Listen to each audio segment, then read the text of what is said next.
और अब रुख करेंगे कराची का, जहां पर 9 मुहर्रमुल हराम के मरकजी जुलूस के लिए सिक्योरिटी के फुल प्रूफ इंतजामात मुकम्मल चेकिंग के बाद जुलूस में दाखिल होने की इजाज़त दी जा रही है। जुलूस की सिक्योरिटी के लिए मजीद क्या इंतजामात किए गए हैं, शाहराह कायदीन पर मौजूद नुमाइंदा सालिक शाह से जानते हैं।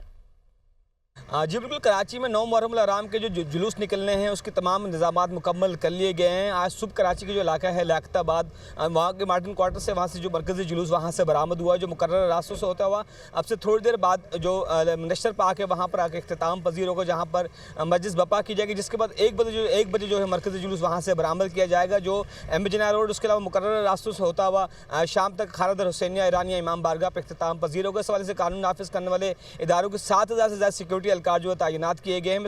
एम्बेजना रोड से मुत्तसिल जो शाहराह कायदीन है वहाँ पर मौजूद हो। यहाँ पर आने वाली तमाम गाड़ियाँ जो जुलूस में शरीक होंगी यहाँ से BD स्क्वाड यहाँ से क्लियर करने के बाद अंदर दाखिल होने की इजाज़त दी जाए, जबकि यहाँ पर जो शहरी अब जो पैदल जो शहरी आ रहे हैं उनको भी चेक करने के बाद यहाँ से जो अंदर भेजा जा रहा है। जो सिविल अस्पताल का जो रोड है वो दोपहर 2 बजे तक खुला रहेगा, जिसके बाद उस रोड को भी बंद कर दिया जाएगा।